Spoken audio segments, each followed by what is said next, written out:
Let's do the medical minute. What I wanted to say was something not as much as education or textbook or something that I've gotten awkward feedback from the providers even.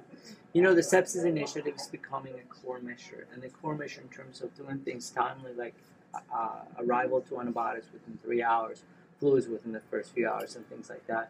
And there's some literature that shows that this data that is quoted time and time again, that for every hour in delay of antibiotics, there's a 7% increase in mortality, has not been reproduced in other research, in other trials. And they use it as an excuse. See, you see that we're doing this, but there's no data supporting it. And I'm a cup half full kind of guy. I don't see it like that. You don't need data or evidence-based medicine to show that walking into traffic is going to get you killed, right? So there is no data you need to show that early antibiotics in a patient septic is a good idea. If you had a sepsis and infection, for these things you're going to think is, where's my antibiotic, right? You want it as soon as possible. You don't need data. You don't need evidence-based medicine for that. It just makes sense, and it's the right thing to do. Now, whether it's 3 hours or 2 hours or 1.5 hours, what makes a difference doesn't matter. The sooner, the better. Same thing with fluids. Oh, is it 2.5 liters or 3 liters? Is it within an hour? Is it within 3? It doesn't really matter. Do them as soon as possible, as quickly as possible.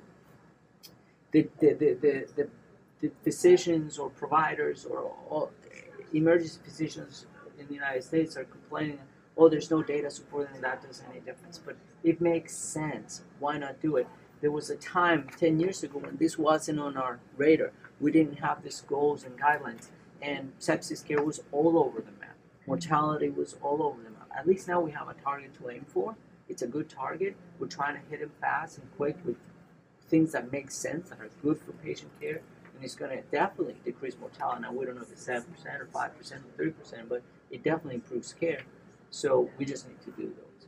And that's kind of what I wanted to do today. You just kind of like boost up the spirits that it's not all about data, it's about what's doing right. What's is right in medicine. It's, if they're septic, they need antibiotics and fluids, period.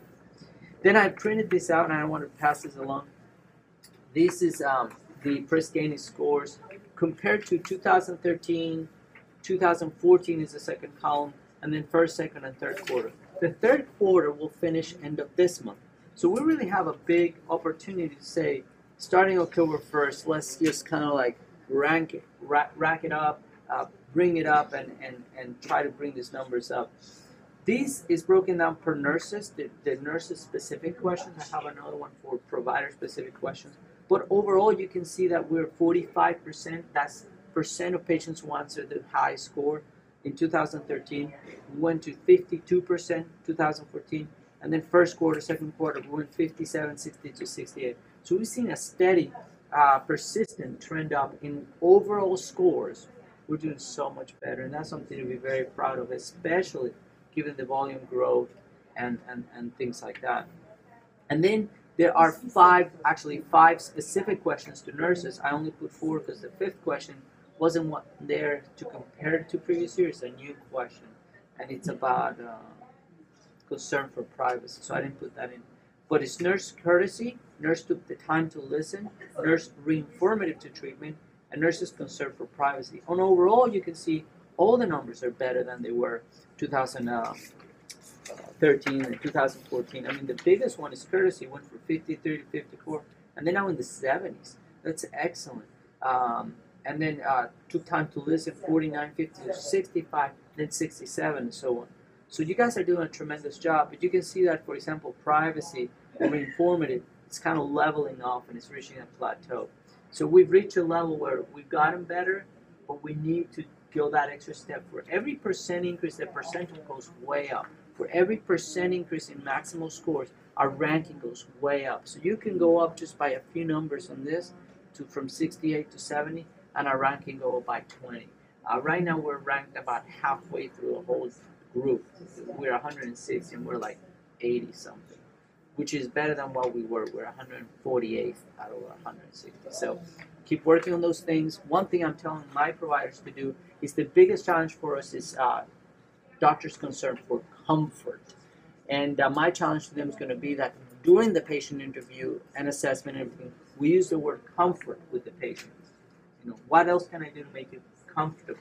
Walk back again and said, I'm here to check on how you are you comfortable or not. You know, whether that be nausea, whether that be pain, instead of using pain always. Comfortable. And then if you repeat that word enough, it'll be recollected that, yeah, he did ask me about my comfort. He did check on my comfort level. And same thing for phlebotomy, same thing for radiology, same thing for registration. If we use that word a lot, then that will be, oh yeah, they were always asking me if I was comfortable or not. Yeah, and then they'll score us better. And that would be a good, nice experiment to do, because that's the one we score the least on overall for the providers. And you can see that, well, that's not part of your questions here, but that's what I want to do, show you the data, what it is, and kind of say, good job, but we can still do better and push ourselves.